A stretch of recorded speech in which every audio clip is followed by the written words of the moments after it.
Esto es el laberinto de Minotauro Beca.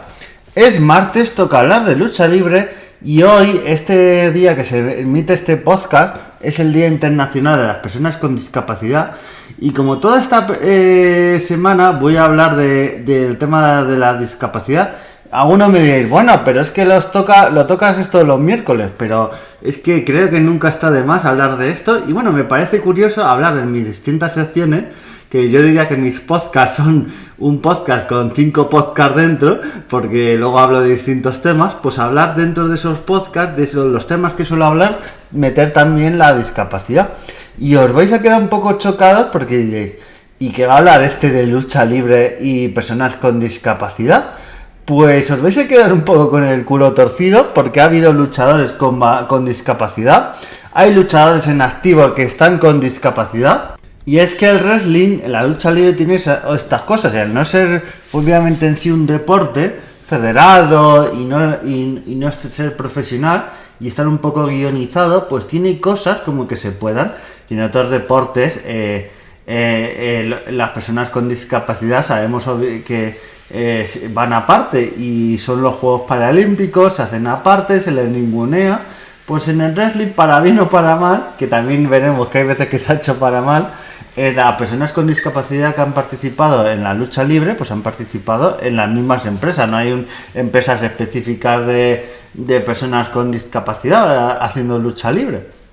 Pues por ejemplo, Miles Bones, que es un luchador que actualmente está en WWE, en la parte de NXT, que es como la empresa de desarrollo, pues es un luchador que es sordo, y tiene sordera, una sordera bastante grande, prácticamente total, y es algo difícil, porque hay gente que dice, bueno, para la lucha libre eso no importa. No, porque os voy a revelar un secreto. Los luchadores en muchos momentos de los combates, incluso los árbitros, se dan entre sí instrucciones, en plan, levántame ahora vamos a hacer este movimiento. Pero imaginaos un luchador con esta discapacidad auditiva, claro, se han tenido que ellos propiamente, nunca mejor dicho, adaptar, y muchos luchadores que luchan con él o contra él aprenden el lenguaje de gestos, le hacen gestos en el hombro, una palmada en la cara, que no, claro que en la lucha libre queda bien porque tú le das un gesto o tal con los dedos y parece que le estás pegando,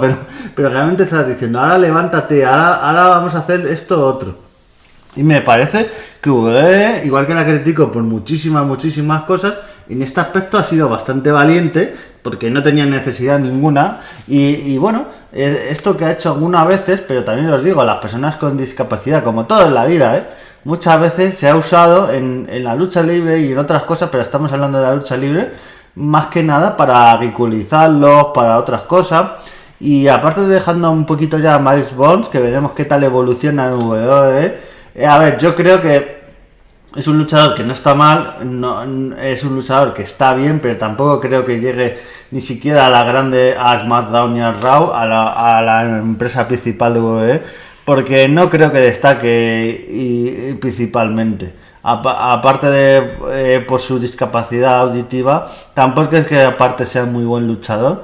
Y otro luchador con discapacidad es Zach Gowen. Zach Gowen, que luchó en la época de 2003, 2004, por ahí, por toda esa época, es famoso porque si veis en YouTube su nombre, pues hay un vídeo del famoso Brock Lesnar, campeón de las MMA y de lucha libre, pues que le da un palizón. Es un luchador que tiene una prótesis, tiene una pierna una pierna suya y otra prótesis, porque perdió en su día la pierna. Entonces es un luchador que con una pierna, claro, tú te quedabas, porque claro, no, en la lucha libre, en los combates tú le veías que no luchaba con prótesis, luchaba con una sola pierna, como digamos a la pata coja. Entonces te quedabas fascinado de que se hacía una patada voladora con una sola pierna, saltaba, una serie de movimientos, bueno, te llamaba la atención. También hay que decir que, como pasó con Brock Lesnar y otros luchadores, se usaba este luchador para humillarle, en plan de una pierna, le voy a humillar, le voy a hacer movimientos, voy a destruirle, y luego entre que no era tampoco luchador, porque tampoco podía hacer gran cosa, pero bueno, ahí hacía sus cosillas, era bueno en sus aspectos, pero luego se le subió la fama encima y luego acabó en drogas, en alcohol y en algunas cosas que tenía que acabar desintoxicándose. Pero ahí tenemos a Zagoben, un luchador ahí con discapacidad, y como poquito a poquito ha habido bastantes luchadores con discapacidad. Hoy en día se está descubriendo bastantes. También hay muchos luchadores con otra discapacidad, que es con autismo. Will Ospreay, que a nivel mundial está considerado ahora mismo, yo creo que junto a Zack Sabre Jr. están ahí, y en los premios Minotaur VK, que voy a dar de los mejores luchadores del mundo, están ahí batiéndose el cobre. Probablemente se lo dé a Zack Sabre Jr., pero está ahí batiéndose. Pues Will Ospreay, el hombre, en una entrevista dijo que lo iba a decir, pero que le había dado mucha cosa decirlo, y que le habían descubierto que tenía un espectro del autismo.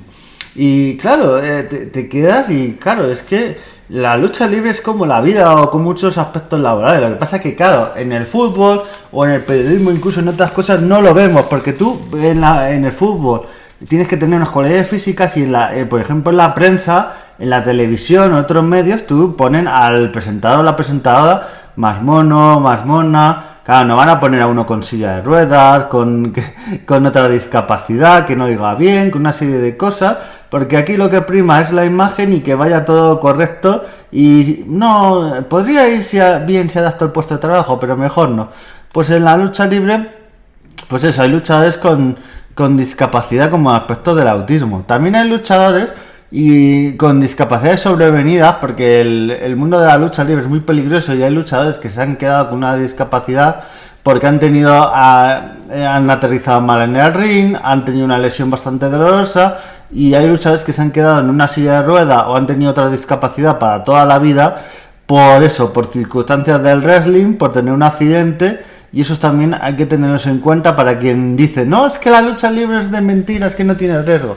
Y luego ver luchadores que se han quedado ahí en una silla de ruedas, en otras circunstancias, y eso también entraña un peligro. Y ahora voy a tocar otro aspecto de luchadores con discapacidad, que son luchadores, las personas con acondroplasia, esta enfermedad que hace que las personas sean muy pequeñitas, lo que a veces se ha llamado los enanos o enanitos. A mí esta expresión no me gusta, pero bueno, para eso que se ha llamado casi siempre, que en España hemos tenido cosas como los bomberos toreros, que eran estas personas con esta enfermedad, con acondroplasia, que hacían corridas con los toros, con las vaquillas, les tiraban al suelo, o sea, estas cosillas que me parecían lamentables en su día. Y en la lucha libre también ha habido, pero que ha habido bastante, ¿eh? Hay una categoría en la lucha libre mexicana que es la categoría mini, que son luchadores pequeñitos, pero es que en los últimos años no están los mini, están ya los micro.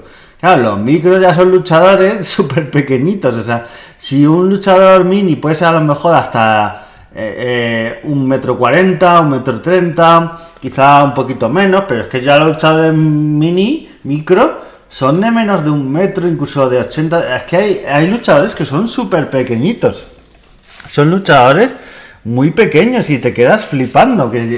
Claro, hay luchadores que, como Qué Monito, que por cierto, hace poco Qué Monito ha luchado contra Qué Malito, que es un luchador, más que luchador, porque muchas veces también la lucha libre ha pasado que estos luchadores chiquititos, estas personas con acondroplasia, se les ha utilizado como mascotas. En WWE teníamos a Hornswoggle, que era un luchador que acompañaba a Finlay, y era un luchador, el típico que hacía el personaje era una persona con acondroplasia, rubita, y hacía el personaje de elfo irlandés, el típico elfo duende irlandés de la olla de oro, para que me entendáis.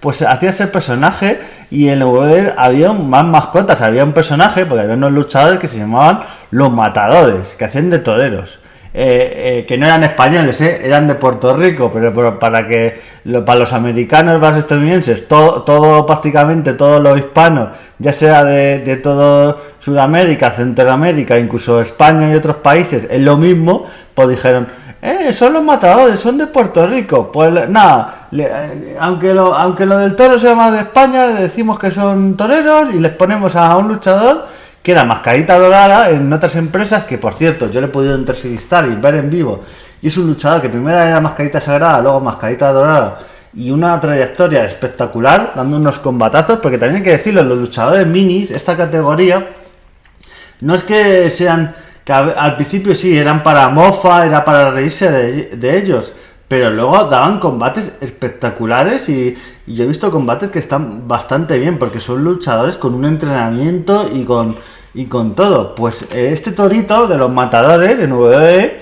pues hacía combates, hacían más de mascota, le toreaban como un torito a veces, es que no sé, el uso de los luchadores con acondroplasia en WWE ha sido muchas veces lamentable. Yo recuerdo un combate entre este duende que digo irlandés y el torito, que era un combate de escaleras, claro. Estamos hablando de luchadores que miden 1,20, 1,30 como mucho.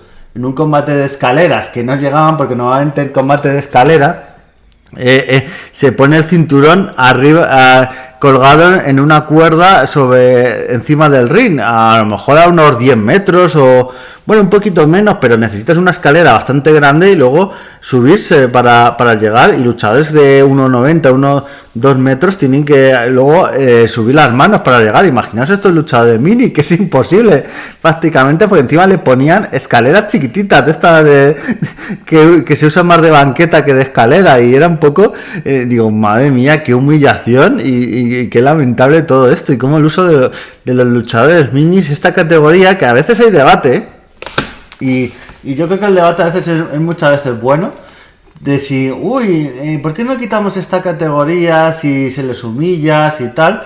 Pero yo creo que tiene que pasar como pasaba con la lucha femenina. La lucha femenina en su día pasaba, y en otras empresas, que seguía, que era un mostrador, un escaparate de enseñar carne de las mujeres, y era lamentable. Pero ¿qué te esperas en una empresa como WWE, que ha tenido muchos años como jefe a un tipo que ahora está acusado de agresión y acoso sexual? ¿Qué te esperas también? Pero bueno, cuando hay un mono con 2 pistolas, ¿qué te esperas? ¿Que vaya todo correcto? Pues en este caso, pues pasaba eso. Pues en el caso de luchadores mini, poco a poco, igual que ha pasado con las luchadoras mujeres, que poco a poco se han ido profesionalizando, cada vez han demostrado que pueden hacerlo igual o mucho mejor que los hombres, teniendo carteleras en WrestleMania y en otros eventos, carteleras estelares. Pues con los luchadores mini yo creo que es una categoría que no habría que cargarse, porque son luchadores que hacen muy buen trabajo, tienen normalmente su hueco en la cartelera. Normalmente en las carteleras, sobre todo de Consejo Mundial de Lucha Libre, tienes ahí a un luchador mini, a un combatito que bueno, te rellena un hueco, y suelen ser buenos combates. Ya digo que hay leyendas como Mascarita Dorada, como Pierrot, como Pequeño Olímpico, Soquecito. Ha habido verdaderas leyendas de la lucha libre mini, y realmente es un aspecto, y yo os recomiendo, si podéis ver en YouTube, por ejemplo, la lucha de Qué Manito contra Qué Molito, Qué Malito, que bueno, es curioso ver estas luchas. Hay combates que son, son más parodia, pero hay otros combates que son realmente profesionales y merecen mucho la pena.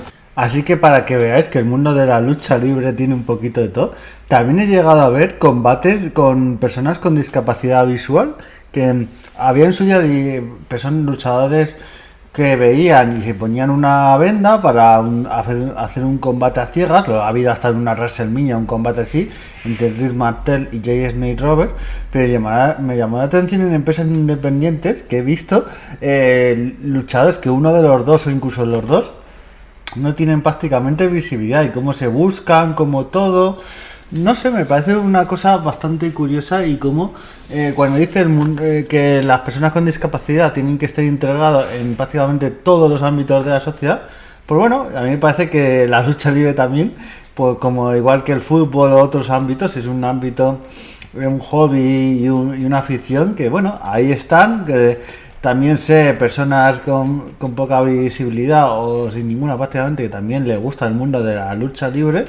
Así que ahí estamos, así que viva la discapacidad, viva la lucha libre, todo junto de la mano, un mundo que seguro que no os pensabais que podía estar relacionado. Nos vemos en siguientes podcasts y adiós.